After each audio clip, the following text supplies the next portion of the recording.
Good morning, all.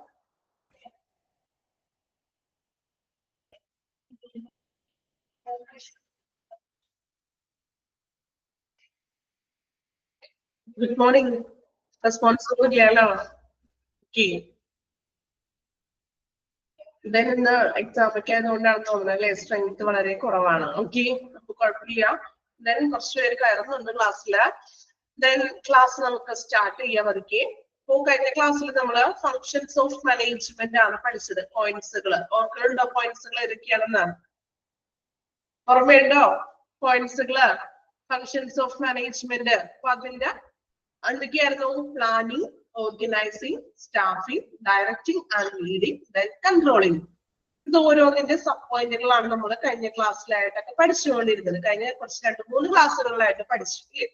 class section next section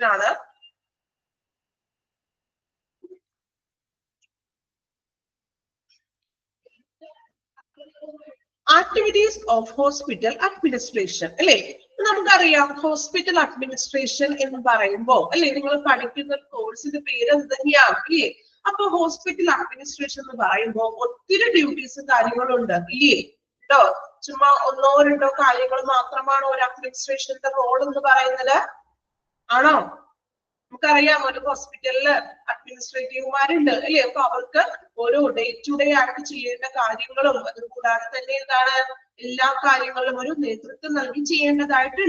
okay. Hospital administration main overall point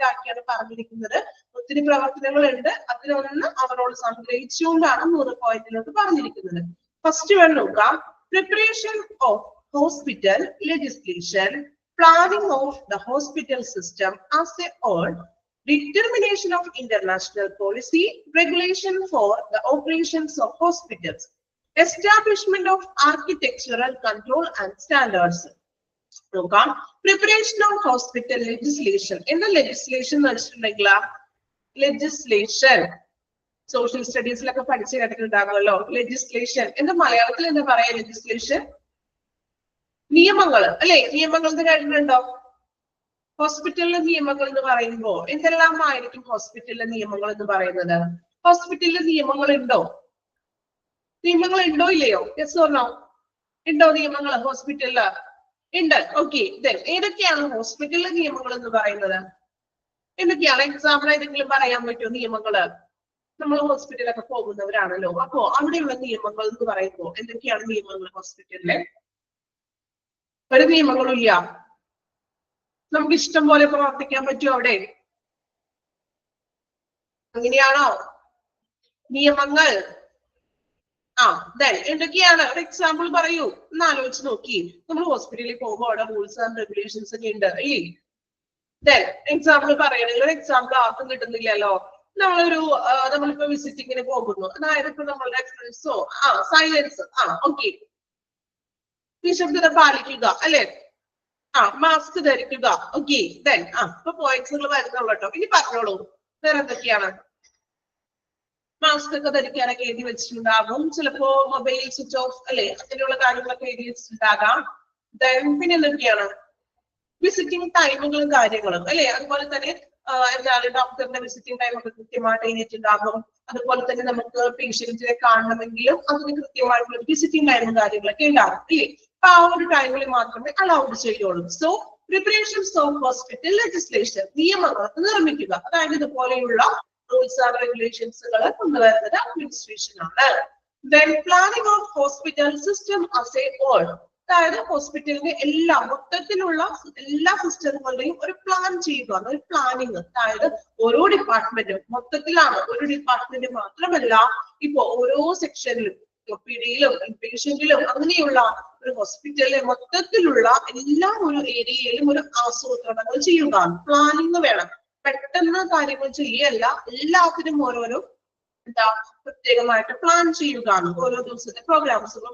plan determination of international policy. Determination. ഇതുപോലെ പോളിസികളും നയങ്ങളൊക്കെ സ്വീകരിക്കുക. അതൊക്കെ തീരുമാനങ്ങളൊക്കെ എടുക്കുന്നത് administration ആണ്. Rules and regulations ഒക്കെ തന്നെയാണ് പോളിസി ഉദ്ദേശിക്കുന്നത്. Regulation for the operations of hospitals, ഹോസ്പിറ്റലിന്റെ പ്രവർത്തനങ്ങളിൽ ഒരു നിയന്ത്രണം കൊണ്ടുവരിക, അതും നമ്മുടെ അഡ്മിനിസ്ട്രേഷൻ ആണ് ചെയ്യുന്നത്. എല്ലാ കാര്യങ്ങളിലും ഒരു നിയന്ത്രണം, ഒരു കൺട്രോൾ കൊണ്ടുവരിക. Establishment of architectural control and standards. എന്താ ആർക്കിടെക്ചറൽ ഉദ്ദേശിക്കുന്നത്? ആർക്കിടെക്ചറൽ കേട്ടിട്ടുണ്ടല്ലോ എല്ലാവരും. എന്താ ആർക്കിടെക്ചറൽ എന്ന് പറയുന്നത്? വാസ്തുവിദ്യ അല്ലെ? അതായത് ഹോസ്പിറ്റലിന്റെ പുതിയ ബിൽഡിങ്സുകൾ പണിയാനോ അതിന്റെ എല്ലാം വാസ്തുവിദ്യകളും അതൊക്കെ ഒരു സ്റ്റാൻഡേർഡ് അനുസരിച്ച് കൊണ്ടുള്ള കാര്യങ്ങൾ കൈകാര്യം ചെയ്യുന്നത് അഡ്മിനിസ്ട്രേഷന്റെ ചുമതലയാണ്. ഓക്കെ, ഫസ്റ്റ് പോയിന്റിൽ പറയുന്നത് കാര്യങ്ങൾ ക്ലിയർ ആണോ? പ്ലാനിങ് കൊണ്ടുവരിക, ടോട്ടലായിട്ട് മൊത്തത്തിൽ പ്ലാൻ ചെയ്യുക, നിയമങ്ങൾ കൊണ്ടുവരിക, റൂൾസ് ആൻഡ് റെഗുലേഷൻസ് കൊണ്ടുവരിക, പുതിയ പുതിയ ബിൽഡിങ്സ് ഒക്കെ പണിയാനാണെങ്കിൽ അതിന്റെ ആർക്കിടെക്ചറൽ ആയിട്ടുള്ള കാര്യങ്ങളെല്ലാം ചെയ്യുക. ഓക്കെ, ക്ലിയർ ആണ് എല്ലാവർക്കും? സെക്കൻഡ് പോയിന്റ് നോക്കുക. Application of hospital legislation and social assistance provision by the authorities responsible for the management of hospital services, whether they be local or regional or public or private. Okay, അതായത് ഇപ്പോ ഹോസ്പിറ്റലിന് social assistance കൊടുക്കാന്ന് ഒരു അല്ലെ, നമുക്കറിയാം ഒരു hospital എന്ന് പറയുമ്പോൾ society ആയിട്ട് ഏറ്റവും അടുത്ത് കിടക്കുന്ന ഒരു സ്ഥാപനമാണ്, ആണോ? ഇല്ലേ? സൊസൈറ്റിനെ എപ്പോഴും സൊസൈറ്റിക്ക് വേണ്ടിയിട്ട് അല്ലെ, നമ്മുടെ പബ്ലിക്കിന് വേണ്ടിയിട്ടുള്ളതാണ് ഹോസ്പിറ്റൽ എന്ന് പറയുന്നത്. സോഷ്യൽ അസിസ്റ്റൻസ് കൊടുക്കാന്ന്, അതായത് സാമൂഹികമായിട്ടുള്ള ഒരു അസിസ്റ്റൻസ്, ഹെൽപ്പ് ഒരു ഹോസ്പിറ്റൽ എന്ന നിലയിൽ കൊടുക്കാം. അത് ലോക്കലായിട്ടും ഇപ്പൊ പ്രാദേശികമായിട്ടും ലോക്കലായിട്ടും റീജിയണൽ ആയിട്ടോ അല്ലെങ്കിൽ പൊതുവായിട്ടോ പബ്ലിക് ആയിട്ടോ പ്രൈവറ്റ് ആയിട്ടോ എന്ന് കൊടുക്കുക, സമൂഹത്തിന് വേണ്ടിയിട്ട് ഒരു ഹെൽപ്പ് ചെയ്യുക. എക്സാമ്പിൾ നമുക്ക് എന്തെല്ലാം പറയാം? സൊസൈറ്റി അസിസ്റ്റൻസ് എന്ന് പറയുമ്പോൾ എന്തെല്ലാം പറയാം? എക്സാമ്പിള് ഹോസ്പിറ്റല് നമ്മളുടെ സമൂഹത്തിന് വേണ്ടി ഹെൽപ്പ് ചെയ്യുന്നത് പറയുമ്പോൾ എന്തെല്ലാം പ്രോഗ്രാംസ് ആയിരിക്കും ഹോസ്പിറ്റല് നമുക്ക് സമൂഹത്തിന് വേണ്ടി നൽകുന്നത്? യെസ്, അവയർനെസ് പ്രോഗ്രാംസ് കൊടുക്കാം. വേറെ എന്തൊക്കെ കൊടുക്കാം? Infection control. ഓക്കെ, കുറച്ചും കൂടി ഒന്ന് ആലോചിച്ച് നോക്കിയേ. സൊസൈറ്റിക്ക് വേണ്ടി നമ്മൾ ഹോസ്പിറ്റലിൽ നടത്തുന്ന പ്രോഗ്രാംസുകൾ ഒന്ന് ആലോചിച്ച് നോക്കാം. പ്രോഗ്രാംസുകൾ, ക്യാമ്പുകളും മറ്റും നടത്താറുണ്ട് ഇല്ലേ? ക്യാമ്പ്, ഓക്കെ, ക്യാമ്പുകൾ നടത്തും, മെഡിക്കൽ ക്യാമ്പുകൾ നടത്തും. ഏതെങ്കിലും ചിലപ്പോൾ എന്തെങ്കിലും സ്പെസിഫിക് ആയിട്ടുള്ള ക്യാമ്പുകൾ, ചിലപ്പോൾ പൾമണോളജി സ്പെഷ്യലിസ്റ്റ് ആയിട്ടുള്ള ക്യാമ്പ് ആയിരിക്കാം. വേറെ എന്തൊക്കെ നടത്താം? അതുപോലെ തന്നെ ബ്ലഡ് ഡൊണേഷൻ ക്യാമ്പുകൾ ഇല്ലേ? സെമിനാറുകൾ നടത്താം ഇല്ലേ? രക്തദാന ക്യാമ്പൊക്കെ നടത്താറില്ലേ? നിങ്ങളുടെ ചുറ്റുപാടിലൊക്കെ ആണെങ്കിൽ ചിലപ്പോ ഒരു സ്കൂളിൽ വെച്ചോ അങ്ങനെ ഒരു ലോക്കൽ ആയിട്ടുള്ള ഒരു എന്താ പറയാ ഹോസ്പിറ്റലുകാർ വന്നിട്ട് ബ്ലഡ് ഡൊണേറ്റ് ചെയ്യുക, ബ്ലഡ് കളക്ട് ചെയ്യുക, ഇല്ലേ? രക്തദാന ക്യാമ്പ്, അങ്ങനെയുള്ള ക്യാമ്പുകളൊക്കെ നടത്തും. ഇതൊക്കെ എന്താണ്? സൊസൈറ്റിയിൽ അസിസ്റ്റ് ചെയ്യുന്നതാണ്. ഹോസ്പിറ്റല് സോഷ്യൽ ആയിട്ടുള്ള ഒരു അസിസ്റ്റൻസ് കൊടുക്കുന്നതാണ്. ഓക്കെ, ഇത്രയും മാത്രമാണ് ആ ഒരു സെക്കൻഡ് പോയിന്റിൽ പറയുന്നത്. ക്ലിയർ ആണോ? സൊസൈറ്റിക്ക് വേണ്ടിയിട്ട് കൊടുക്കാന്ന്, അസിസ്റ്റ് ചെയ്യുകയാണ്. ഒരു ഹോസ്പിറ്റല് സൊസൈറ്റിയുടെ ഒരു എന്താ പറയാ സൊസൈറ്റിയുടെ ഒരു ഭാഗം എന്ന നിലയിൽ സൊസൈറ്റിക്ക് വേണ്ടിയിട്ട് അസിസ്റ്റൻസ് കൊടുക്കാം. ഓക്കെ, മൂന്നാമത്തെ പോയിന്റ് നോക്കാം. Daily running of hospital by the administrative staff concern with personnel, finance, accounts and technical service. Daily running ആയിട്ടുള്ള, അതായത് ഹോസ്പിറ്റലിലെ ദൈനംദിന പ്രവർത്തനങ്ങളിൽ അസിസ്റ്റ് ചെയ്യുകയാണ്. പേഴ്സണൽ ആയിട്ടുള്ളതും അതുപോലെ തന്നെ ഫിനാൻഷ്യൽ പരമായിട്ടും അക്കൗണ്ട്, ടെക്നിക്കൽ സർവീസ്, ഇതെല്ലാം കൈകാര്യം ചെയ്യുന്നതും അഡ്മിനിസ്ട്രേറ്റീവിന്റെ റോളാണ്. ഓക്കെ, അപ്പോ ഒരുപാട് റോൾ അഡ്മിനിസ്ട്രേറ്റീവ് ആ ഒരു ഹോസ്പിറ്റലിൽ ചെയ്യുന്നുണ്ട്. എങ്കിലും അതിനെ നമ്മൾ ഒന്ന് ക്രോഡീകരിച്ചിട്ടാണ് ഈ 3 പോയിന്റിലാക്കി പറയുന്നത്. ഈ 3 പോയിന്റിലും എല്ലാ കാര്യങ്ങളെയും ഇൻക്ലൂഡ് ചെയ്തിട്ടുണ്ട് ഇല്ലേ? ഓക്കെ, ഒന്ന് വായിച്ചു നോക്കാം. ആക്ടിവിറ്റീസ് ഓഫ് ഹോസ്പിറ്റൽ അഡ്മിനിസ്ട്രേഷൻ വായിച്ചു നോക്കാം. മാക്സിമം സിമ്പിൾ ആക്കി ടീച്ചർ പറഞ്ഞു തന്നിട്ടുണ്ട്. അപ്പൊ അതനുസരിച്ച് അർത്ഥം മനസ്സിലാക്കി വായിക്കാം കേട്ടോ.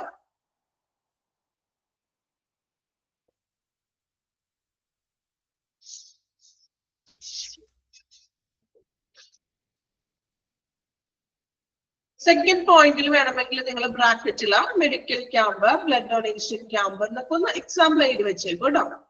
ഇനി ബേബി മനസ്സിലായില്ലെങ്കിൽ നോക്കാനായിട്ട് കുറച്ചും കൂടി ക്ലിയർ ആവുന്നുണ്ട് കേട്ടോ. സെക്കൻഡ് പോയിന്റിൽ ഒന്ന് ബ്രാക്കറ്റ് ഇട്ടിട്ട് മെഡിക്കൽ ക്യാമ്പ് അല്ലെങ്കിൽ ബ്ലഡ് ഡൊണേഷൻ ക്യാമ്പ് എന്നോ നിങ്ങൾക്ക് അറിയാവുന്ന രീതിയിൽ എഴുതി വെച്ചോളൂ കേട്ടോ, മലയാളത്തിലോ ഇംഗ്ലീഷിലോ.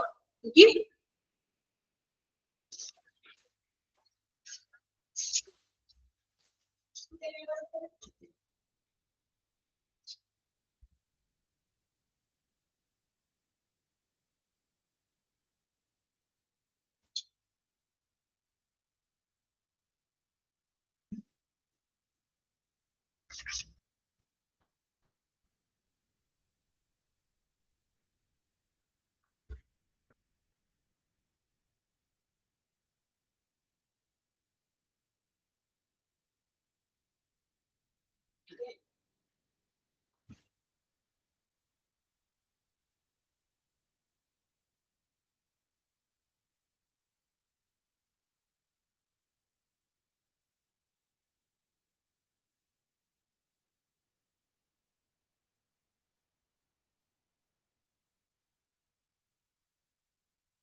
കംപ്ലീറ്റ് ചെയ്തോ 3 പോയിന്റ്സ്?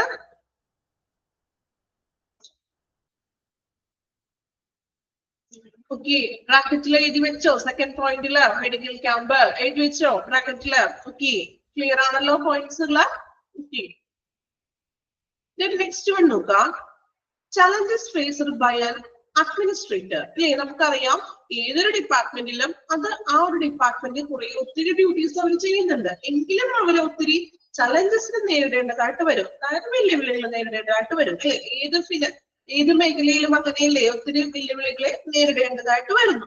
നോക്കാം എന്തൊക്കെയാണ് ഒരു അഡ്മിനിസ്ട്രേറ്റർ എന്ന നിലയ്ക്ക് അഡ്മിനിസ്ട്രേറ്ററിന്റെ ആ ഒരു ഭാഗം നേരിടുന്ന വെല്ലുവിളികൾ നോക്കാം. Compete for the health care professionals, health care professionals തമ്മിലുള്ള ഒരു കോമ്പറ്റ് മത്സരങ്ങൾ. ഇനി managing Medicare and Medicaid, managing Medicare and Medicaid. ഇനി രണ്ട് ടേമുകളാണ് മെഡിക്കെയറും മെഡിക്കെയ്ഡും. ഇത് രണ്ടും നമ്മൾ കോമൺ ആയിട്ട് കേട്ടിട്ടുണ്ടാവും, കേട്ടിട്ടില്ല എല്ലാവരും? മെഡിക്കെയർ എന്നുള്ളൊരു ടേം കേട്ടിട്ടുണ്ടാകും, മെഡിക്കെയ്ഡ് കേട്ടിട്ടുണ്ടാകും, കേട്ടിട്ടുണ്ടോ? ഏതെങ്കിലും ഒന്ന് കേട്ടിട്ടുണ്ടാവുമല്ലോ, മെഡിക്കെയറും മെഡിക്കെയ്ഡും. ഓക്കെ, മെഡിക്കെയ്ഡ് ആൻഡ് മെഡിക്കെയർ പ്രവർത്തനങ്ങളെ മാനേജ് ചെയ്യാമെന്ന്, അതൊരു ചലഞ്ചസ് തന്നെയാണെന്ന്, വെല്ലുവിളി തന്നെയാണെന്ന്.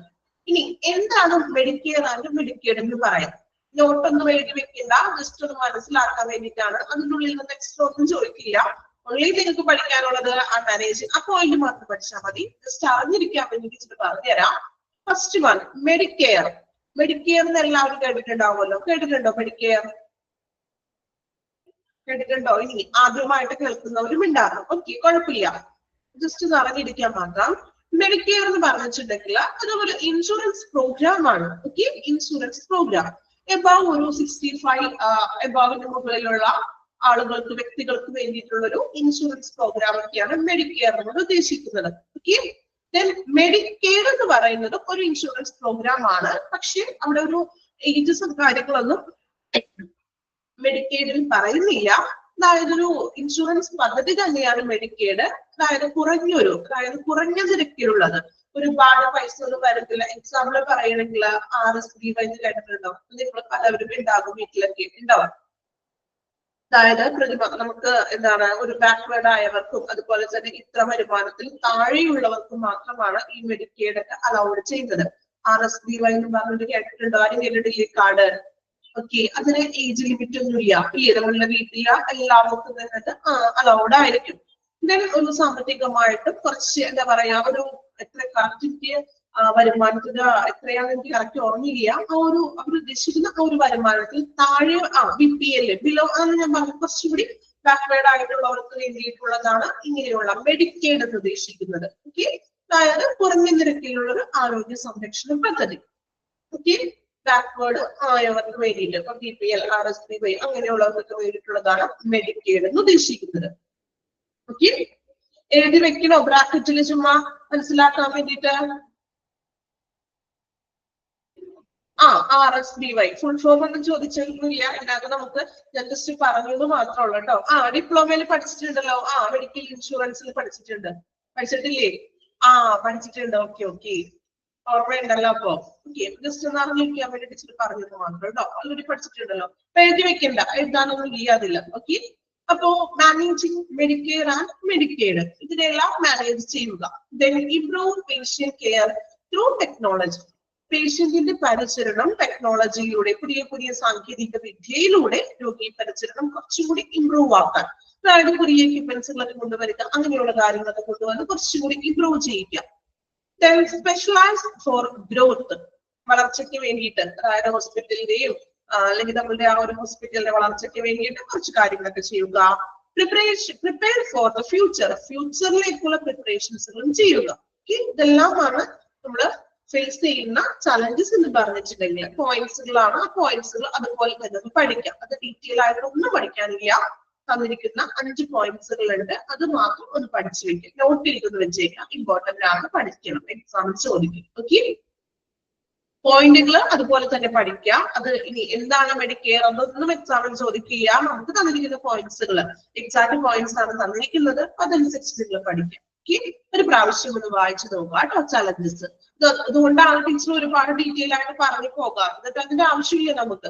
ഇത് കറക്റ്റ് പോയിന്റ് അവിടെ തന്നിട്ടുണ്ട്. ഓക്കെ, വായിച്ചു നോക്കുക കേട്ടോ.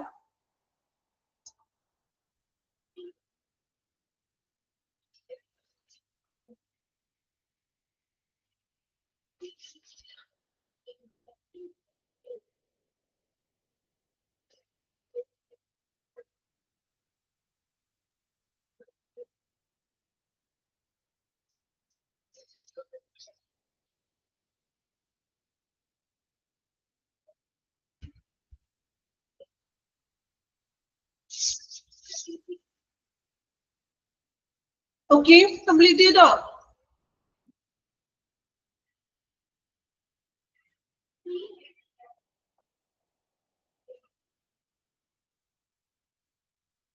നെക്സ്റ്റ് വൺ നോക്കാം.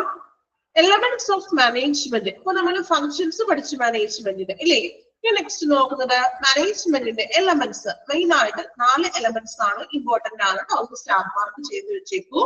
മാനേജ്മെന്റിന്റെ elements: personal management, financial management, material management and time management. ഡിപ്ലോമയിൽ നിന്ന് പഠിച്ചിട്ടുണ്ടോ എവിടെയെങ്കിലോ? മെറ്റീരിയൽ മാനേജ്മെന്റ് പഠിച്ചിട്ടുണ്ടാകും, പഠിച്ചിട്ടില്ലേ? ഓക്കെ, നോക്കാം. അപ്പോ എലമെന്റ്സ് എന്ന് പറഞ്ഞാല് 4 എണ്ണമാണ്. Personal management, financial management, material management, time management. Okay, പിന്നെ നമുക്ക് ഓരോന്നും എന്താണെന്ന് സ്പെസിഫൈ ചെയ്യാനുണ്ട്. ഓരോ മാനേജ്മെന്റും അതിന്റെ സബ് പോയിന്റുകളാണ് ഇനി പഠിക്കാനുള്ളത്. ഓക്കെ, അപ്പൊ അത് മനസ്സിലാക്കി പഠിച്ചാല് കുഴപ്പമൊന്നുമില്ല അല്ലേ. അതായത് ഒരുപാട് പഠിക്കാനുണ്ട്. ഒരു കുഞ്ഞു പോർഷൻ നമ്മൾ എടുത്താലും അതിനുള്ളിൽ നിന്നും ഒരുപാട് പോയിന്റ്സ് പഠിക്കാനുണ്ട് ഇല്ലേ. അങ്ങനെയല്ലേ, കാണുമ്പോൾ നമുക്ക് എളുപ്പമായിട്ട് തോന്നും. എങ്കിലും നമ്മൾ കുറച്ച് എഫേർട്ട് എടുക്കേണ്ട ഒരു ഏരിയ തന്നെയാണ്. PG എന്ന് പറയുമ്പോൾ അങ്ങനെയല്ലേ, നമ്മൾ ഡിപ്ലോമ കഴിഞ്ഞവരാണല്ലോ, ഡിപ്ലോമ ചെയ്തുകൊണ്ടിരിക്കുന്നവരുണ്ട്. ഓക്കെ, എങ്കിലും നമ്മൾ ഡിപ്ലോമ ഒരു സെക്ഷനൊക്കെ കഴിഞ്ഞു, ബേസിക് നമുക്ക് ലഭിച്ചിട്ടുണ്ട് അല്ലേ. അപ്പൊ കുറച്ചും കൂടി നമ്മൾ എഫേർട്ട് എടുക്കാം. നമുക്ക് സിമ്പിൾ ആയിരിക്കും, കാരണം നിങ്ങൾ ഡിപ്ലോമ എന്തായാലും പഠിച്ചിട്ടുണ്ട്. അപ്പൊ കുറച്ചും കൂടി എളുപ്പമായിരിക്കും. കുറച്ച് എഫേർട്ട് എടുക്കാം, അത്ര മാത്രം. ഓക്കെ, നോക്കാം. എലമെന്റ്സ് എന്ന് പറയുമ്പോൾ 4 എലമെന്റ്സ് ആണ്. അതിൽ നമുക്ക് ഫസ്റ്റ് വൺ നോക്കാം, പേഴ്സണൽ മാനേജ്മെന്റ്. ഇനി എന്താണ് പേഴ്സണൽ മാനേജ്മെന്റ് എന്ന് ചെറിയൊരു ഡെഫിനിഷൻ പോലെ തന്നിട്ടുണ്ട്, ഒന്ന് അണ്ടർലൈൻ ചെയ്തേക്കോട്ടോ.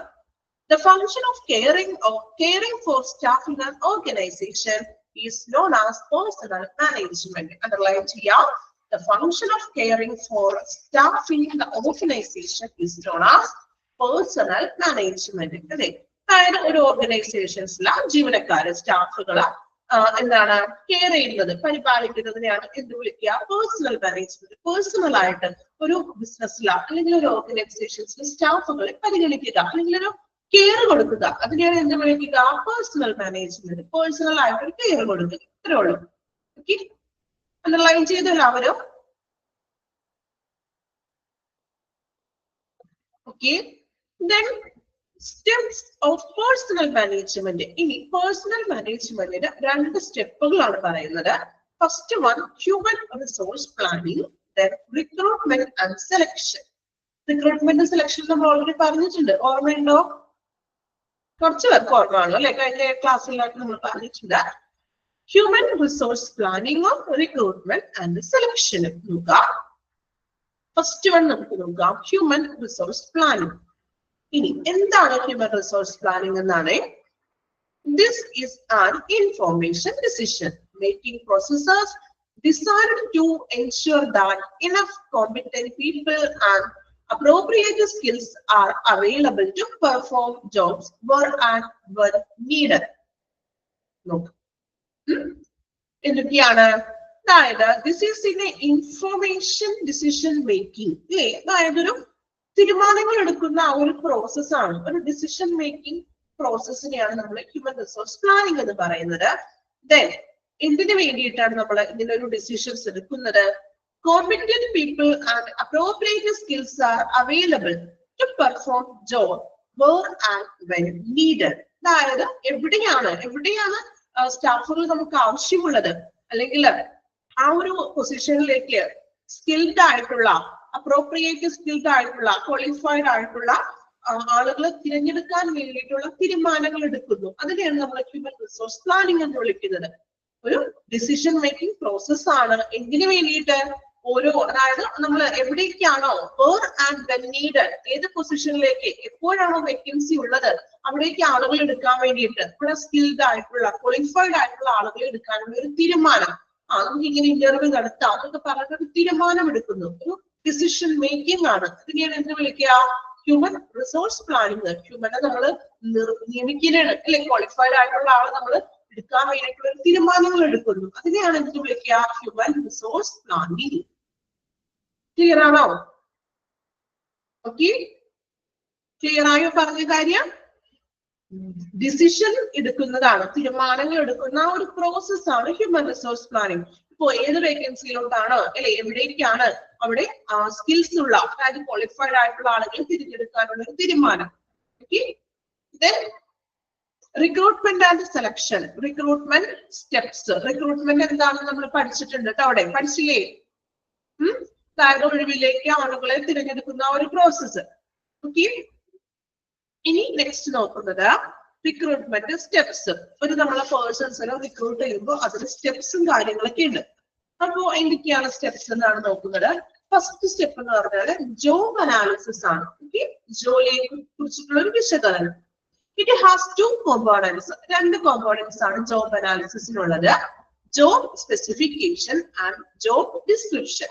ഓക്കെ, രണ്ട് കോമ്പോണൻസ് ആണ്, ജോബ് സ്പെസിഫിക്കേഷനും ജോബ് ഡിസ്ക്രിപ്ഷനും. ഫസ്റ്റ് വൺ നോക്കാം. എന്താണ് job specification? A job specification is the list of recommended qualities for a person to qualify for and successful in position. അതായത് ഒരു ലിസ്റ്റ് ആണത്. ജോബ് സ്പെസിഫിക്കേഷൻ വെച്ചിട്ടുണ്ടെങ്കിൽ ഒരു ലിസ്റ്റ് ആണ്. എന്തിന്റെ ലിസ്റ്റ്? ഒരു വ്യക്തിക്ക് ആ ഒരു പൊസിഷനിലേക്ക് യോഗ്യത നേടുന്നതിനും, അല്ലെങ്കിൽ എന്താണ് ആ ഒരു നമുക്കറിയാലോ, നമ്മൾ ഇന്റർവ്യൂവിനൊക്കെ ചെല്ലുമ്പോൾ അതിനകത്ത് സെലക്ഷൻ കിട്ടാനുമായിട്ടൊക്കെ ഒരു റെക്കമെൻഡേഷൻസ് പോലെയാണ്, ഒരു ശുപാർശയാണത്. അതായത് നമുക്ക് നമ്മുടെ ക്വാളിഫിക്കേഷനെ കുറിച്ച് നമ്മൾ ലെറ്ററൊക്കെ കൊടുക്കും ഇല്ലേ, നമ്മൾ ബയോഡേറ്റയ്ക്ക് കൊടുക്കുമല്ലോ, അതുപോലുള്ള ഒരു ലിസ്റ്റിനെയാണ് സ്പെസിഫിക്കേഷൻ എന്ന് പറയുന്നത്. അതായത് നമ്മുടെ ക്വാളിഫിക്കേഷൻസും കാര്യങ്ങളൊക്കെ അതിൽ സ്പെസിഫൈ ചെയ്ത് എഴുതിയിട്ടുണ്ടാകും. റെക്കമെൻഡേഷൻ ആണത്. ഒരു റെക്കമെൻഡ് കൊടുത്തിട്ടുണ്ട് നമുക്ക് അതിനകത്തോട്ട് ആ പൊസിഷനിലേക്ക് ജോലി ലഭിക്കാൻ വേണ്ടിയിട്ട് നമ്മളുടെ കഴിവുകളും നമ്മളുടെ എക്സ്പീരിയൻസും ഇതെല്ലാം ഉൾക്കൊള്ളിച്ചിട്ടുള്ള ഒരു ലിസ്റ്റ്. ഓക്കെ, ക്ലിയർ ആണോ? ജോബ് സ്പെസിഫിക്കേഷൻ ഒരു ലിസ്റ്റ് ആണ് അത് അല്ലെ, നമ്മളുടെ ക്വാളിഫിക്കേഷനും എക്സ്പീരിയൻസും എല്ലാം അടങ്ങുന്ന ഒരു list. Okay, second one job description. ജോലിയുടെ വിവരണങ്ങളാണ് നോക്കാം.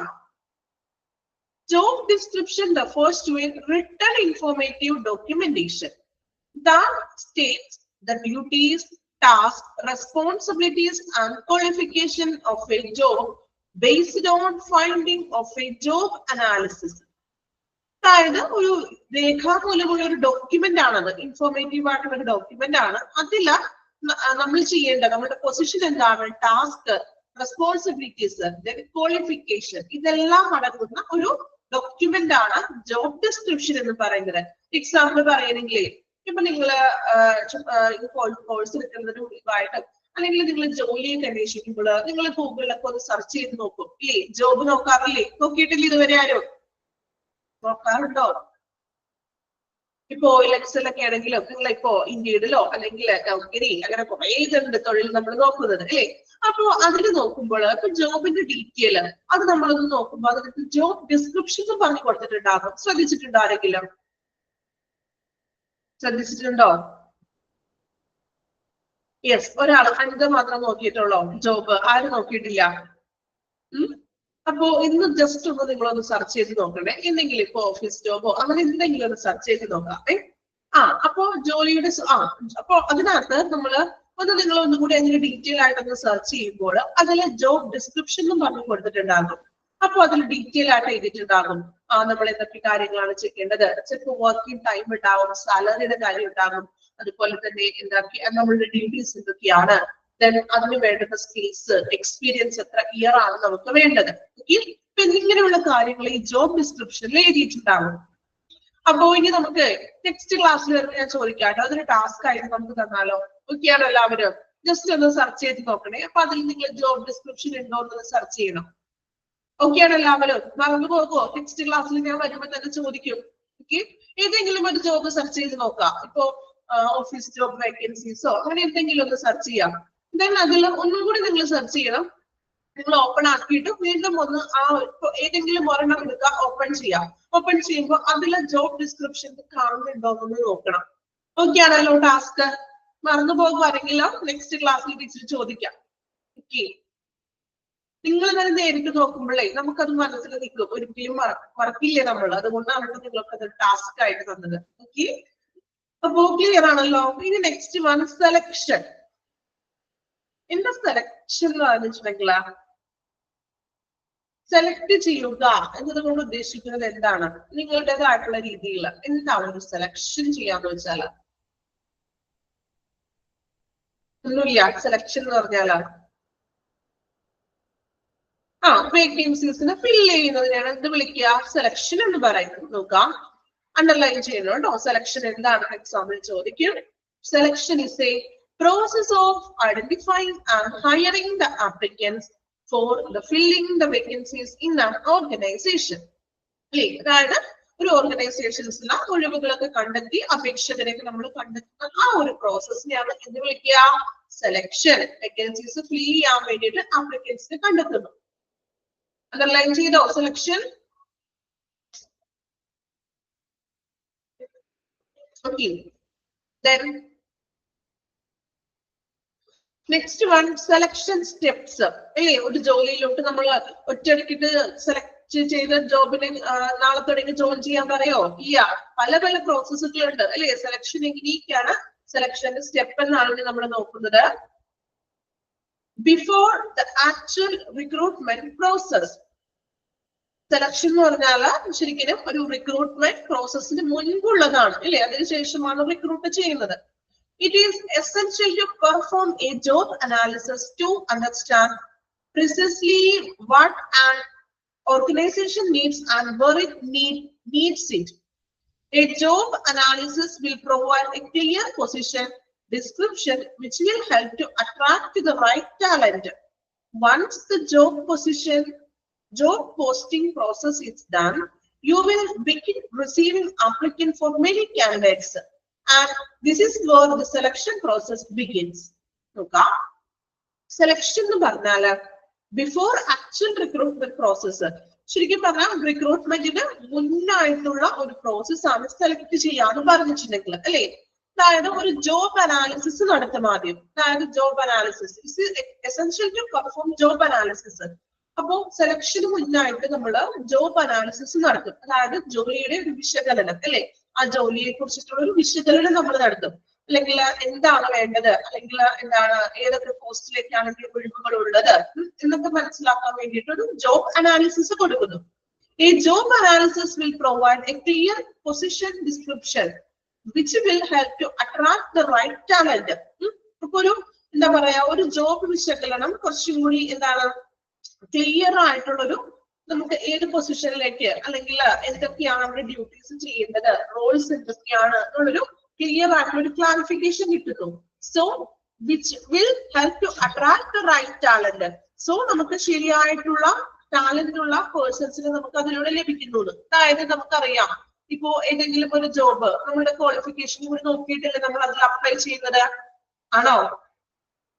അപ്ലൈ ചെയ്യുന്നത്. ഇപ്പൊ ഒരു അക്കൗണ്ടന്റിന്റെ ഒരു വേക്കൻസി ആണെന്ന് വിചാരിക്കാം. അക്കൗണ്ടന്റിന്റെ വേക്കൻസി എന്ന് പറയുമ്പോൾ എന്തായാലും ഷുവർ ആയിട്ട് നമുക്കറിയാം കൊമേഴ്സോ ബികോമോ അവിടെ ചോദിക്കും. അതിനാണ് പ്രിഫറൻസ് കൂടുതൽ ചോദിക്കാറ് ഇല്ലേ? അപ്പൊ നമ്മൾ അങ്ങനെ ഇപ്പൊ നമുക്ക് ക്വാളിഫിക്കേഷൻ അതാണെങ്കിൽ മാത്രമേ നമ്മൾ അവിടെ അപ്ലൈ ചെയ്യുള്ളൂ. അങ്ങനെയല്ലേ നിങ്ങൾ ചെയ്യാറ്? ഒരു സയൻസ് എടുത്ത ആള് പോയിട്ട് അക്കൗണ്ടന്റിന്റെ മേ ബി അക്കൗണ്ടൻസ് ആയിട്ട് നമുക്ക് ചോദിക്കണമെങ്കിൽ നമുക്ക് കൊടുക്കാൻ പറ്റിയ ആപ്ലിക്കേഷൻ കൊടുക്കാം. പക്ഷെ കുറച്ചും കൂടി പ്രിഫറൻസ് എപ്പോഴും ബികോം കൊമേഴ്സ് ആയിട്ടുള്ള ആ ഒരു കാറ്റഗറിയിൽ വരുന്നവർക്കായിരിക്കും കുറച്ചും കൂടി സാധ്യത കൂടുതൽ. സോ ജോബ് ഡിസ്ക്രിപ്ഷൻ എന്ന് പറയുന്നത് ഒരു ഓർഗനൈസേഷൻസിന് എന്താണ് വേണ്ടത്, അല്ലെങ്കിൽ ഏത് ടാലന്റ് ഉള്ള സ്റ്റാഫുകളെയാണ് നമ്മൾ നോക്കുന്നത്, ഏത് പൊസിഷനിലേക്കാണ് വേക്കൻസി എന്നെല്ലാം കണ്ടെത്തുന്നതാണ് ഒരു ജോബ് അനാലിസിസ് എന്ന് പറയുന്നത്. സോ ഈ ഒരു ജോബ് അനാലിസിസ് വഴി ടാലന്റഡ് ആയിട്ടുള്ള, അതിന് ആപ്റ്റ് ആയിട്ടുള്ള, ക്വാളിഫൈഡ് ആയിട്ടുള്ള പേഴ്സൺസിനെ അവർക്ക് ലഭിക്കുന്നു. Once the job posting process is done, you will begin receiving applications from many candidates. അല്ലേ? അപ്പോ ഈ ജോബ് അനാലിസിസ് വിശകലനം നമ്മൾ കൊടുത്തിട്ടുണ്ടെങ്കിൽ അത് മനസ്സിലാക്കിയിട്ട് കൂടുതൽ ആപ്ലിക്കേഷൻസ് നമുക്ക് ലഭിക്കുന്നു. അതുകൊണ്ടാണ് ഞാൻ പറഞ്ഞത് ജോബ് ഡിസ്ക്രിപ്ഷൻ എന്ന് പറഞ്ഞൊരു സംഭവം കൊടുക്കും അല്ലേ? അതായത് ടാസ്ക് തന്നിട്ടുണ്ടല്ലോ, അതില് കൃത്യമായിട്ട് പറഞ്ഞിട്ടുണ്ടാകും ക്വാളിഫിക്കേഷൻ ഏതൊക്കെയാണ് വേണ്ടത്, നമ്മൾ ചെയ്യേണ്ട റോൾസ്, ദെൻ നമ്മളുടെ റെസ്പോൺസിബിലിറ്റീസ്, ഇത്ര വർഷം എക്സ്പീരിയൻസ് ഉണ്ടായിരിക്കണം. സോ ഈ ഒരു ജോബ് അനാലിസിസ് അല്ലെങ്കിൽ ഡിസ്ക്രിപ്ഷനിൽ തന്നെ വിളിക്കാട്ടോ, ഇങ്ങനെ നമ്മൾ കണ്ടിട്ടുണ്ടെങ്കിൽ അപ്പൊ അതിലൂടെ അതിനാപ്റ്റ് ആയിട്ടുള്ള ക്വാളിഫൈഡ് ആയിട്ടുള്ള ആളുകള് ആപ്ലിക്കേഷൻസ് കൂടുതലായിട്ട് അയക്കും. ബികോം ആണ് ചോദിച്ചിട്ടുണ്ടെങ്കിൽ ബികോം കഴിഞ്ഞവര് ഒത്തിരി പേര് അവിടെ ആപ്ലിക്കേഷൻസ് കൊടുക്കും. And this is where the selection process begins. അവിടെ നിന്നാണ് നമ്മൾ സെലക്ഷൻ പ്രോസസ് തുടങ്ങുന്നത്. അതായത് ക്വാളിഫൈഡ് ആയിട്ടുള്ള സ്റ്റാഫുകൾ നമ്മൾ വിവിധ ഘട്ടങ്ങളിലായിട്ട് റിക്രൂട്ട്മെന്റ്സ് ചെയ്യുന്നു. ഓക്കെ, ഇത്രയുമാണ് ആ ഒരു സെലക്ഷൻ സ്റ്റെപ്സിൽ പറയുന്നത്. ക്ലിയർ ആണോ? ഓക്കെ ആണോ? വേറെ ഒന്നും പറയണില്ല. നമ്മളുടെ ക്വാളിഫിക്കേഷൻസും നമ്മളുടെ ഇപ്പോ ജോബ് ഡിസ്ക്രിപ്ഷൻസ് നോക്കിയിട്ട് ക്വാളിഫിക്കേഷൻസ് നോക്കിയിട്ട് അങ്ങനെയുള്ള ആപ്ലിക്കൻസ് ഒരുപാട് ആപ്ലിക്കേഷൻസ് കൊടുക്കുന്നുണ്ട്. ഓക്കെ, ഇനിയാണ് നമ്മൾ സ്റ്റെപ്സ് നോക്കാൻ പോകുന്നത്. സെലക്ഷൻ എന്താണെന്നാണ് ഇപ്പൊ പറഞ്ഞത്. ഇനി സ്റ്റെപ്സ് ആണ് നോക്കുന്നത്. Here are 6 steps of an employee selection process. ഒരു എംപ്ലോയിനെ നമ്മൾ സെലക്ട് ചെയ്യുന്ന ഒരു പ്രോസസ്സിൽ 6 സ്റ്റെപ്പുകളാണ് മെയിൻ ആയിട്ട് നോക്കുന്നത്. ഓക്കെ, 6 സ്റ്റെപ്പുകളാണ്. ഇനി ഏതൊക്കെയാണെന്ന് നോക്കാം. First one, initial screening applications. Initial എന്ന് പറഞ്ഞാൽ ഫസ്റ്റ് തന്നെയുള്ള ഒരു സ്ക്രീനിങ് ആപ്ലിക്കേഷൻസ് കൊടുക്കാം. നോക്കാം. During the initial stage screening, an applicant completes an application form and submits a resume and cover letter. Human resource will then review this information and conduct a brief screening interview of 30 minutes for plus over the telephone. അപ്പോ first ഒരു screening ആണ്. ആപ്ലിക്കേഷൻസിന് ഒരു initial ആയിട്ടുള്ള screening കൊടുക്കുകയാണ്. അതായത് applicant എന്ത് ചെയ്യും, application form ഒക്കെ പൂരിപ്പിച്ച് അതുപോലെ തന്നെ ബയോഡേറ്റ ഒക്കെ പൂരിപ്പിച്ച് കവർ ലെറ്റർ ഒക്കെ കൊടുത്തുകൊണ്ട് കവർ ലെറ്റർ ഒക്കെ കൊടുക്കും. അപ്പൊ നമ്മള് എക്സാമ്പിൾ പറയണമെങ്കിൽ നിങ്ങൾ ഏതെങ്കിലും ഒരു ഫോമിൽ അതുപോലെ വേക്കൻസി കണ്ടു, ദെൻ ആപ്ലിക്കേഷൻ ഫോം ഒക്കെ പൂരിപ്പിച്ചു, റെസ്യൂം ഒക്കെ കൊടുത്തിട്ട് അവിടെ കൊടുത്തിട്ട് നമ്മൾ പോരും. Then human resource will then review. അവിടെയുള്ള ഹ്യൂമൻ റിസോഴ്സ് മാനേജ്മെന്റ് അഡ്മിനിസ്ട്രേറ്റീവിന്റെ അവര് എന്ത് ചെയ്യുന്നു, നമ്മുടെ ബയോഡേറ്റയും കാര്യങ്ങളൊക്കെ വായിച്ചിട്ട് അതിൽ നിന്നും കുറച്ചും കൂടി അവർക്ക് ആപ്റ്റ് ആയിട്ടുള്ളവര് അവർ എന്ത് ചെയ്യും, സ്ക്രീനിങ് നടത്താൻ വേണ്ടിയിട്ട് ഒരു 30 minutes ഉള്ള ഒരു ഫോൺ ഇന്റർവ്യൂ, അതായത് ടെലിഫോൺ വഴി ഇന്റർവ്യൂവിന് വിളിക്കും. ഒരു 30 minutes ഒക്കെ ആയിരിക്കും. ദെൻ ഒരു ടെലിഫോൺ ഇന്റർവ്യൂ ഒക്കെ നടത്തും. അതിൽ നിന്നും എന്ത് ചെയ്യും, നെക്സ്റ്റ് സ്റ്റെപ്പിലോട്ടുള്ള ഒരു സെലക്ഷൻ കൊടുക്കും. ഫസ്റ്റ് നമ്മൾ എന്ത് ചെയ്തു, ആപ്ലിക്കേഷൻസും കവർ ലെറ്ററും നമ്മുടെ ബയോഡേറ്റയൊക്കെ അവരെ കൊടുത്തിട്ട് നമ്മൾ പോന്നു. ദെൻ HR ഡിപ്പാർട്ട്മെന്റ് എന്ത് ചെയ്യും, അതൊക്കെ ഒന്ന് റിവ്യൂ ചെയ്യും, എല്ലാവരുടെയും ഒക്കെ വായിച്ചു നോക്കി അതിൽ നിന്നും കുറച്ചും കൂടി അവർക്ക് ആപ്റ്റ് ആയിട്ടുള്ള ക്വാളിഫൈഡ് ആയിട്ടുള്ള പേഴ്സൺസിന് ഒരു 30 minutes ഉള്ള ടെലിഫോൺ ഇന്റർവ്യൂ കൊടുക്കുന്നു. ഓക്കെ, ഇതാണ് ഇനിഷ്യൽ സ്ക്രീനിങ് ആപ്ലിക്കേഷൻസ്. ക്ലിയർ ആയോ? ഫസ്റ്റ് സ്റ്റെപ്സ് എന്ന് പറഞ്ഞാല് ബയോഡേറ്റ നമ്മൾ കൊടുക്കുന്നു, ദെൻ അവർ വിശകലനം ചെയ്യുന്നു, 30 minutes ഒരു telephone interview. Okay,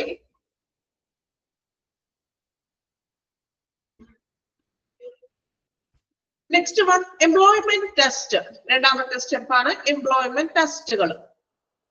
following an initial screening, the applicant may be asked to take one or more tests to assess her knowledge, skills, personality, cognitive ability and motivation. അല്ലേ? അതായത് എന്താണ്, first സ്ക്രീനിങ്ങിനെ തുടർന്ന് first step ഒക്കെ കഴിഞ്ഞിട്ട് എന്ത് ചെയ്യുന്നു, applicant may be asked to one or more test. ആപ്ലിക്കന്റിന് വേണ്ടിയിട്ട് ഒന്നോ രണ്ടോ ടെസ്റ്റുകൾ ചെയ്യുന്നു.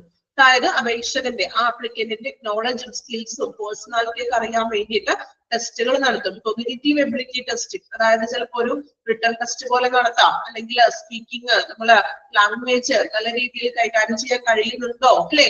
അപ്പോ സ്പീക്കിംഗിൽ ഒരു ടെസ്റ്റ് നടത്താം, ചിലപ്പോൾ റൈറ്റിംഗ് ടെസ്റ്റുകൾ, അങ്ങനെയുള്ള ടെസ്റ്റുകളൊക്കെ നടത്തുന്നു. ഫോർ എക്സാമ്പിൾ പറയുകയാണെങ്കിൽ ഇപ്പൊ ഒരു ടീച്ചിങ് എന്ന് പറഞ്ഞൊരു ജോലി, ഇപ്പൊ ടീച്ചറായിട്ട് ആരെങ്കിലും ഉണ്ടോ, പഠിച്ചിട്ടുണ്ട് ആരെങ്കിലും ടീച്ചിങ് ഫീൽഡില? ആരുമില്ല. ഓക്കെ, നമ്മളിപ്പോ ഒരു ടീച്ചിങ്ങിലാണെങ്കിൽ എക്സാമ്പിൾ പറയാൻ ടീച്ചർ, അതായത് ഇപ്പൊ ഒരു ടീച്ചിങ് ഫീൽഡ് ആണെങ്കിൽ നമ്മൾ ടീച്ചിങ് പഠിച്ചു കഴിഞ്ഞു, ദെൻ നമ്മൾ അതിനു വേണ്ടിയിട്ട് എക്സാമുകൾ എഴുതണം ആദ്യം, ഇല്ലേ? എക്സാം അറ്റൻഡ് ചെയ്യേണ്ടി വരും. ഇപ്പൊ ടെറ്റ് അങ്ങനെയുള്ള എക്സാമുകൾ അറ്റൻഡ് ചെയ്യണം.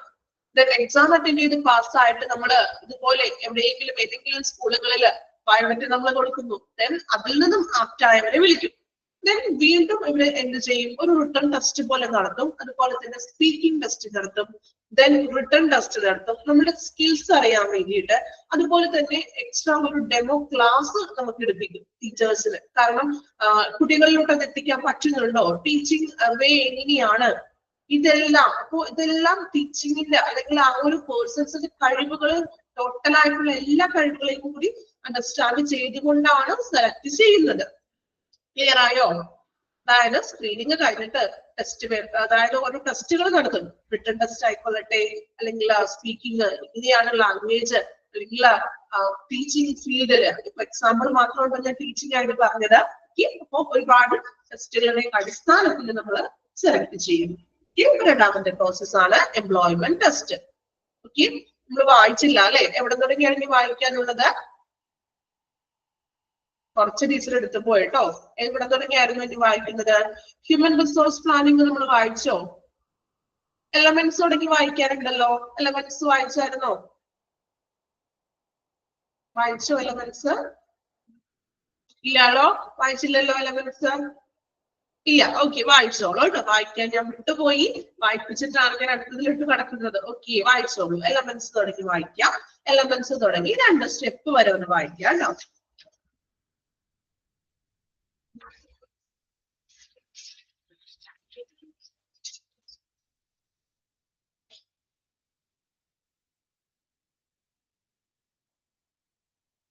വായിച്ചോളൂ, വായിച്ചോളൂ. വായിച്ചിട്ടില്ല, വിട്ടുപോയി, കുറച്ചങ്ങോട്ട് എടുത്തു പോയി ഞാൻ. ഓക്കെ,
അണ്ടർലൈൻ ചെയ്യാൻ പറഞ്ഞ കാര്യങ്ങൾ അണ്ടർലൈൻ ചെയ്ത് പോകാട്ടോ. വായിക്കുന്നതിനിടയിൽ വിട്ടു പോയിട്ടുണ്ടെങ്കിൽ അണ്ടർലൈൻ ചെയ്യണേ.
2 പോയിന്റ് വരെ കേട്ടോ.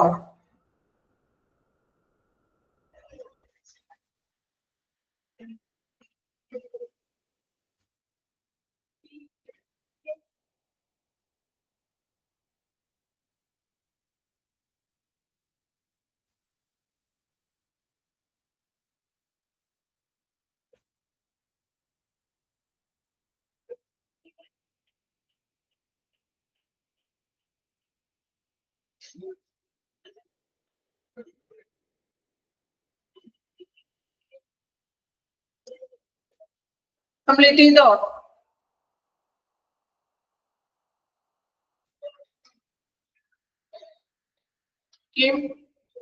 Then employment testile രണ്ടാമത്തെ പാരഗ്രാഫ് നോക്കാം. Its system is composed of a cognitive ability test, motivation test and personality test. ഈ 3 ടെസ്റ്റുകൾ നടത്തുന്നു. നമ്മൾ നേരത്തെ പറഞ്ഞത് തന്നെയാണ്. അതായത് മെന്റൽ എബിലിറ്റി ടെസ്റ്റ് എങ്ങനെയാണ്, മോട്ടിവേഷൻ ടെസ്റ്റ്, അതുപോലെ തന്നെ പേഴ്സണൽ ആയിട്ടുള്ള interview. These 3 tests that provide one score which allows you to predict the top performer from your selection of candidates.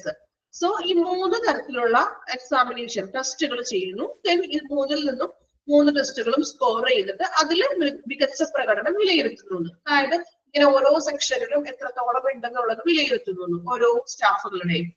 Then അതിന്റെ അടിസ്ഥാനത്തിലാണ് സെലക്ഷൻ കൊടുക്കുന്നത്. Okay.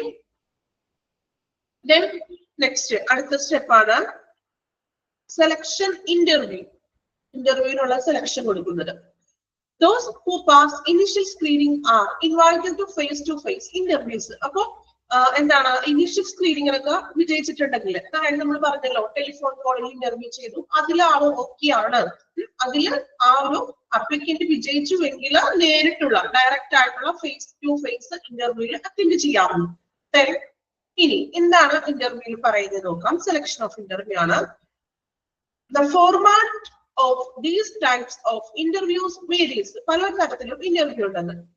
Some companies prefer to have all-day interviews where interviewer meet with different interviewers each hour. അതായത് ചില കമ്പനികൾ daily interview നടത്തുന്നു. അതായത് എല്ലാ ദിവസവും അവരുടെ പോസ്റ്റിലേക്കുള്ള ആളുകൾ എടുക്കാൻ വേണ്ടിയിട്ട് ഡെയിലി ഇന്റർവ്യൂ ചെയ്യുന്നു. Both interviewer meet different interviewers. അപ്പൊ ഒരു കുറേ അപ്ലിക്കൻസിന് കാണുകയാണ് അല്ലേ, ഡെയിലി ഇങ്ങനെ ഇന്റർവ്യൂ നടത്തുന്ന കമ്പനികളാണെന്നില്ല. നിങ്ങൾ എവിടെയെങ്കിലും പോയിട്ടുണ്ടെങ്കിൽ, ആരെങ്കിലും പോയിട്ടുണ്ടോ ഇന്റർവ്യൂല്? ഏതെങ്കിലും ഇന്റർവ്യൂ അറ്റൻഡ് ചെയ്തിട്ടുണ്ടോ? ആരും അറ്റൻഡ് ചെയ്തിട്ടില്ല. ആരും ചെയ്തിട്ടില്ല. അപ്പോ ചെയ്തിട്ടുണ്ട്. ഓക്കെ. അപ്പോ അനിത എന്തിന്റെ ഇന്റർവ്യൂവിനാണ് പോയത്? പറഞ്ഞോളൂ. ഇങ്ങനെ ചോദിക്കുന്ന നോക്കി പേടിക്കണ്ട കേട്ടോ. എന്തിന്റെ ഇന്റർവ്യൂ ഞാൻ പോയത്? നിങ്ങൾ ഏതൊരു പോസ്റ്റിലേക്ക് വേണ്ടിയിട്ടാണ്? ഹോസ്പിറ്റലില്. ഓക്കെ. ദെൻ ഇന്റർവ്യൂവിന് പോയപ്പോ അവിടെ ഇതുപോലെ ഡെയിലി ഇന്റർവ്യൂ ആയിരുന്നോ, അല്ലെങ്കിൽ 1-2 ദിവസങ്ങളിലായിട്ടാണോ ഇന്റർവ്യൂ നടത്തിയിരുന്നത്? അല്ലെങ്കിൽ അവിടെ ഡയറക്റ്റ് പൊട്ടൻഷ്യൽ വന്നില്ല. ഓക്കെ. അപ്പൊ ഇവിടെ പറയുന്നതായിട്ട് ചില കമ്പനികളാണെങ്കിൽ അവർ ഡെയിലി ഇന്റർവ്യൂ നടത്തുന്നത്. ഓക്കെ. ഡെയിലി ഇന്റർവ്യൂ നടത്തുമ്പോൾ ഒത്തിരി കാൻഡിഡേറ്റ്സ് അവിടെ വരും അല്ലെ, ആപ്ലിക്കേഷൻസ് കൊടുത്തവരും ഒത്തിരി പേര് അവിടെ ഇന്റർവ്യൂ അറ്റൻഡ് ചെയ്യാൻ വരുന്നു. ഡെയിലി അല്ല. ഓക്കെ. അതാണ് നമ്മൾ പറഞ്ഞു വരുന്നത്. ഇവിടെ പറയുന്നത് പലതരത്തിലും ഉണ്ടെന്ന്. അപ്പൊ ഫസ്റ്റ് പറയുന്നത് ചില കമ്പനികൾ ഡെയിലി ഇന്റർവ്യൂകൾ നടത്തും. സോ അപ്പോ ഒത്തിരി ആപ്ലിക്കന്റ് ഇന്റർവ്യൂവേഴ്സ് വരുന്നു, ഡിഫറെന്റ് ആയിട്ടുള്ള ഓരോ മണിക്കൂർ തോറും എന്താണ് പല പല ഒരുപാട് ആപ്ലിക്കൻസുകൾ വരുന്നു. Then whereas other companies rather have candidates meet with a key personnel one day. ചില കമ്പനികൾ ഒരു ദിവസത്തിലൊക്കെ വെക്കുള്ളൂ. ഇപ്പൊ നമ്മൾ പത്രത്തിലൊക്കെ നിങ്ങൾ നോക്കിയാണെങ്കിൽ കാണാൻ പറ്റും അല്ലേ? അതായത് ഇന്റർവ്യൂ ടൈം എന്നൊക്കെ പറഞ്ഞുകൊണ്ട് ഡേറ്റ് ഇട്ടിട്ടുണ്ടാവും. ആ ഒരു ദിവസം ഇത്ര ടൈം ടു ഇത്ര ടൈം വരെയാണ് ഇന്റർവ്യൂ ബ്രാക്കറ്റിൽ ഇട്ടിട്ടുണ്ടാകും. നമ്മള് അഡ്വർടൈസ്മെന്റ് വായിക്കും അല്ലേ? ന്യൂസ് പേപ്പറിലൊക്കെ കണ്ടിട്ടില്ലേ നിങ്ങള്? ഇന്റർവ്യൂ എന്ന് പറഞ്ഞിട്ട് ടൈമും ഡേറ്റ് ഇട്ടിട്ടുണ്ടാകും. ആ ഒരു ദിവസമായിരിക്കും ആ ഒരു ഇന്റർവ്യൂ ചെയ്യുന്നത്. അപ്പൊ പല കമ്പനികളും അത് വ്യത്യസ്തപ്പെട്ടിരിക്കുന്നു. Then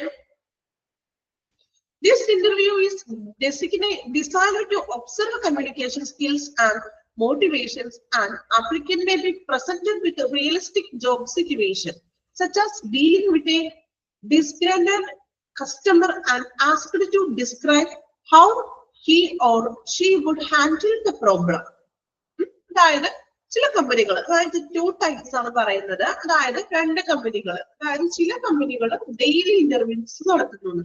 അതായത് ഓരോ ദിവസത്തിലും അവർ മെയിൻ ആയിട്ട് ഇന്ന ദിവസം ഒന്നും സ്പെസിഫൈ ചെയ്ത് പറഞ്ഞിട്ടുണ്ടാവില്ല. എല്ലാ ദിവസവും അവർ എന്ത് ചെയ്യുന്നു? ഇന്റർവ്യൂ നടത്തുന്നു. അപ്പൊ അവർക്ക് ഒത്തിരി ആപ്ലിക്കൻസുകൾ വരുന്നു, ഒരുപാട് ആപ്ലിക്കന്റിനെ അവിടെ കണ്ടുമുട്ടുന്നു. അതിൽ നിന്നും എന്താ പറയാ റയർ ആയിട്ടുള്ള വളരെ ക്വാളിഫൈഡ് ആയിട്ടുള്ള ആളുകൾ മാത്രമേ നമ്മൾ എന്ത് ചെയ്യുന്നുള്ളൂ? സെലക്ട് ചെയ്യുന്നുള്ളൂ. നേരെ മറിച്ച് ചില കമ്പനികളാണെങ്കിൽ സെപ്പറേറ്റഡ് ആയിട്ടുള്ള ഒരു 1 ഡേ ഏതെങ്കിലും ഒരു ദിവസത്തിൽ മാത്രമേ അവിടെ അവർ ഇന്റർവ്യൂ നടത്തുന്നുള്ളൂ. സോ അതിൽ നിന്നും ഒരു എന്താണ് ഇന്റർവ്യൂ നടത്തുന്നുണ്ട്. അപ്പൊ ആ ഒരു ടൈമില് ആ ഒരു ദിവസം അറ്റൻഡ് ചെയ്യുന്ന സ്റ്റാഫുകൾ ഉണ്ടാവും, സ്റ്റാഫ് അല്ല ആപ്ലിക്കൻസുകൾ, അതിൽ നിന്നും അവർ സെലക്ട് ചെയ്യുന്നു. Then invite them back for second meeting with executives. അതിൽ നിന്നും ഇപ്പൊ ഒരു പ്രാവശ്യം ഒരു ഇന്റർവ്യൂ ചെയ്തു, സെലക്ടഡ് ആയിട്ടുള്ളവരിൽ നിന്നും വീണ്ടും സെക്കൻഡ് മീറ്റിംഗ് ഇന്റർവ്യൂ, അതായത് നമ്മൾ 2-3 ഇന്റർവ്യൂസ് എന്നൊക്കെ പറയാറുണ്ട് ഇല്ലേ? ഫസ്റ്റ് റൗണ്ട് പാസ്സായി, ഇത് സെക്കൻഡ് റൗണ്ട് ഒക്കെ കിട്ടാനുണ്ട് നമ്മൾ പറയാറുണ്ട് ഇല്ലേ? പറഞ്ഞു കേട്ടിട്ടുണ്ടോ? Yes, okay. അപ്പൊ ഫസ്റ്റ് റൗണ്ടിൽ നമ്മൾ പാസ്സായിട്ട് സെക്കൻഡ് റൗണ്ടിൽ ബാക്കി എക്സിക്യൂട്ടീവ്സുമാര് എന്ത് ചെയ്യുന്നു? ഇന്റർവ്യൂ ചെയ്യുന്നു. Then applicant may be presented with realistic job situation. അതായത് കൃത്യമായിട്ടുള്ള ഒരു ജോബിന്റെ സിറ്റുവേഷൻസും കാര്യങ്ങളൊക്കെ സെക്കൻഡ് റൗണ്ടിൽ കൃത്യമായിട്ട് അവർ പറയുന്നു. ഇതാണ് നമ്മുടെ ജോബ്, അല്ലെങ്കിൽ ഇതിന്റെ വർക്കിംഗ് ടൈം ഇതാണ്, സാലറി ഇത്രയാണ് നമ്മൾ പ്രതീക്ഷിക്കുന്നത്. ചില ഇന്റർവ്യൂസിന് ചോദിക്കാറുണ്ട്, നമ്മളോട് തന്നെ എക്സ്പെക്ട് ചെയ്യുന്നത് എത്രയാണെന്നൊക്കെ ചോദിക്കും ഇല്ലേ? അപ്പൊ അങ്ങനെയുള്ള ഡീറ്റെയിൽസ് ഒക്കെ ഈ സെക്കൻഡ് റൗണ്ടിലെ എക്സിക്യൂട്ടീവ് നടത്തുന്ന ഇന്റർവ്യൂവിലാണ് പറയുന്നത്.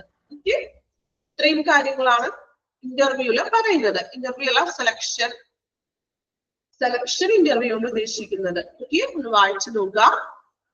ഫേസ് ടു ഫേസ് ഇന്റർവ്യൂ ആണ്, 2 തരത്തിലുണ്ട്. ചില കമ്പനികൾ ഡെയിലി ഇന്റർവ്യൂ നടത്തുന്നു, ചിലത് 1 ഡേ ആയിട്ട് നടത്തുന്നത്.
വായിച്ചു നോക്കിയോ? ഡിസ്ഗ്രന്റിൽഡ് എന്ന് മനസ്സിലായോ? ആ ഒരു സെന്റൻസ് ഒന്നും കൂടി ശ്രദ്ധിക്കാം. നോക്കി, ഇപ്പൊ നമ്മൾ പറഞ്ഞു സെക്കൻഡ് മീറ്റിംഗിൽ, അതായത് സെക്കൻഡ് റൗണ്ടിലോട്ട് സെലക്ഷൻ എടുക്കുന്നത്. ആപ്ലിക്കന്റ് മേ ബി പ്രസന്റഡ് വിത്ത് റിയലിസ്റ്റിക് ജോബ് സിറ്റുവേഷൻ. അപ്പൊ നമ്മള് ആപ്ലിക്കന്റിനോട് ചോദിക്കുകയാണ്, ഒരു എക്സാമ്പിൾ വെച്ച് ചോദിക്കുകയാണ് ഒരു ക്വസ്റ്റ്യൻ. നോക്കി, such as dealing with a disgruntled customer and asked to describe how he or she would handle the problem. അതായത് ഇപ്പൊ നിങ്ങളുടെ മുന്നിൽ ഒരു ഡിസ്ഗ്രാൻഡൽഡ് ആയിട്ടുള്ള കസ്റ്റമർ വരികയാണെന്ന്. ഡിസ്ഗ്രാൻഡൽ എന്ന് വെച്ചാല് നോട്ട് സാറ്റിസ്ഫൈഡ്, ഒരു അസംതൃപ്തി, സാറ്റിസ്ഫൈഡ് അല്ലാത്ത ഒരു കസ്റ്റമർ നിൽക്കുകയാണെങ്കിൽ, അല്ലെങ്കിൽ എന്തെങ്കിലും പ്രോബ്ലം ഉണ്ടായിട്ട് നിങ്ങളുടെ മുന്നിൽ വരികയാണെങ്കിൽ എങ്ങനെ നിങ്ങൾ അത് ഹാൻഡിൽ ചെയ്യുന്നത്? അത് ആ ഒരു സെക്കൻഡ് മീറ്റിംഗിൽ അങ്ങനെയുള്ള ഒരു ക്വസ്റ്റ്യൻ ചോദിക്കുകയാണ്. ഇപ്പൊ നിങ്ങൾ ഹോസ്പിറ്റൽ അഡ്മിനിസ്ട്രേഷൻ പഠിച്ചു കഴിഞ്ഞ് ഇന്റർവ്യൂ അറ്റൻഡ് ചെയ്യുമ്പോൾ ഇതുപോലെയുള്ള ക്വസ്റ്റ്യൻസ് ഒക്കെ പ്രതീക്ഷിക്കാട്ടോ. അതായത് നിങ്ങളൊരു ഹോസ്പിറ്റൽ അഡ്മിനിസ്ട്രേറ്റർ എന്ന നിലയിൽ അല്ലെങ്കിൽ ഒരു പേഷ്യൻസിന് എന്തെങ്കിലും ബുദ്ധിമുട്ട് വന്നു, അപ്പൊ പേഷ്യൻസ് നിങ്ങളോട് പറയാണ്, നിങ്ങൾ എങ്ങനെയാ അവരെ ഹാൻഡിൽ ചെയ്യാം? ചോദിച്ചൂടെ?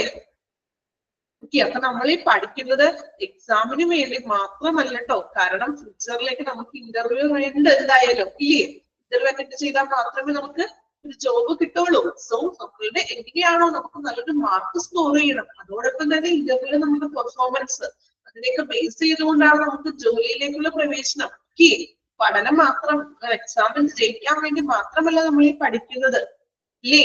ആണോ? പല കാര്യങ്ങളും പല ചാപ്റ്ററുകളും അങ്ങനെയുണ്ട്. ഓക്കെ, അപ്പോ ഇതൊക്കെ പ്രത്യേകം കുറച്ച് എടുത്തെടുത്ത് പറയുന്ന കാര്യങ്ങളാണ്. ഇതൊക്കെ നമുക്ക് ഫ്യൂച്ചറിലോട്ട് വേണ്ട കാര്യങ്ങളാണ്. സെലക്ട് ചെയ്യുന്നതും ഇന്റർവ്യൂ എങ്ങനെ അറ്റൻഡ് ചെയ്യണം, ഓക്കെ, ഇങ്ങനെയുള്ള കാര്യങ്ങളൊക്കെ നമ്മൾ ശ്രദ്ധിക്കേണ്ടതാണ് കുറച്ചും കൂടി. ഓക്കെ, വായിച്ചു നോക്കാം കേട്ടോ.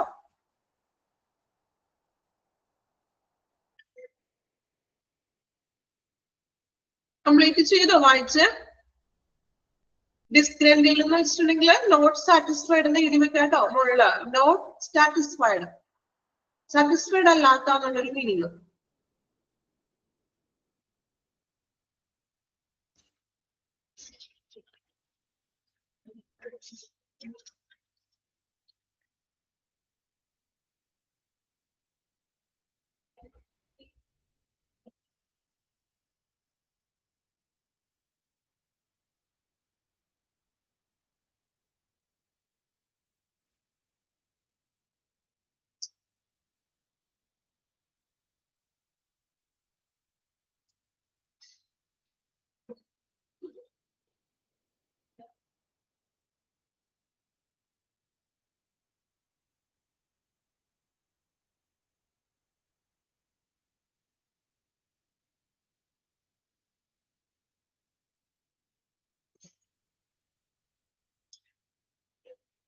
കംപ്ലീറ്റ് ചെയ്ത് എല്ലാവരും? Okay, the next one verification and reference. അത് കൂടി ഒന്ന് പറയാം കേട്ടോ. If applicant pass the selection interview applicant pass ആയിട്ടുണ്ടെങ്കിൽ most firms examine their background and check their referrals.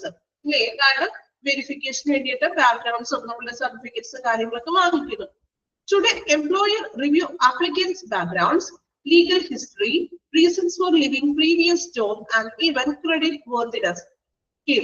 അപ്പോ വെരിഫിക്കേഷൻ ചെയ്യുന്നത് നമ്മുടെ ബാക്ക്ഗ്രൗണ്ടും ക്വാളിഫിക്കേഷനും, ദെൻ ലീഗൽ ഹിസ്റ്ററി, നിയമപരമായിട്ട് എന്തെങ്കിലും കേസുകളോ അങ്ങനെ എന്തെങ്കിലും ഒക്കെ ഉണ്ടോ, അല്ലെങ്കിൽ പ്രീവിയസ് ജോബിൽ നിന്ന് എന്തുകൊണ്ടാണ് ലീവ് ചെയ്ത് പോയത്, ഇദ്ദേഹത്തിന്റെ പ്രശ്നം കൊണ്ടാണോ, അല്ലെങ്കിൽ എന്തുകൊണ്ടാണ് നിങ്ങൾ ആ റീസെന്റ് ആയിട്ടുള്ളതിൽ നിന്നും പ്രീവിയസ് ആയിട്ടുള്ള ജോബിൽ നിന്നും നമ്മൾ ഇന്റർവ്യൂവിനൊക്കെ ചോദിക്കാറുണ്ട്. അപ്പൊ കഴിഞ്ഞ ജോബിൽ എന്തുകൊണ്ടാണ് അപ്പൊ നിങ്ങൾ ആ ജോബ് വേണ്ടാന്ന് വെച്ചത്, അല്ലേ? ചോദിക്കും. അപ്പൊ നമ്മൾ ചിലപ്പോ നമുക്ക് പേഴ്സണൽ ആയിട്ടുള്ള എന്തെങ്കിലും കാര്യങ്ങൾ ഉണ്ടാവാം, ചിലപ്പോൾ വർക്കിംഗ് അവേഴ്സ് കൂടുതലായിരിക്കാം, ചിലപ്പോൾ ട്രാവലിംഗ് പ്രോബ്ലംസ് ആയിരിക്കാം, അല്ലേ? എന്നിങ്ങനെയുള്ള കാര്യങ്ങളൊക്കെ ഉണ്ടാകും. അപ്പൊ ഇങ്ങനെയുള്ള ഡീറ്റെയിൽസുകളൊക്കെയാണ് വെരിഫിക്കേഷനും റെഫറൻസിലും ചോദിക്കുന്നത്. ഓക്കെ, വായിച്ചു നോക്കുക കേട്ടോ. ആ പോയിന്റ് കൂടി ഒന്ന് വായിച്ചു നോക്കുക. ദെൻ 2 പോയിന്റ് കൂടി ഉണ്ട്, അത് നമുക്ക് നെക്സ്റ്റ് ക്ലാസ്സിൽ പറയാം. ഓക്കെ, വായിച്ചു നോക്കുക. വെരിഫിക്കേഷൻ വരെ വായിക്കാം.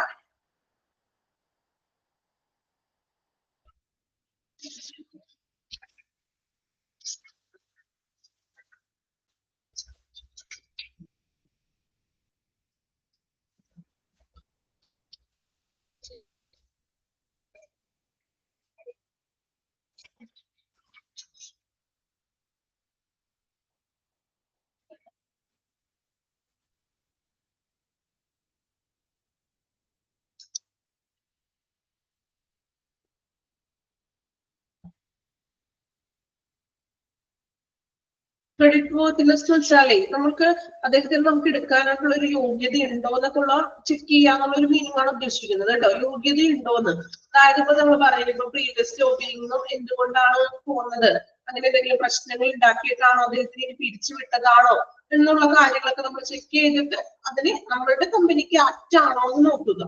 ഓക്കെ,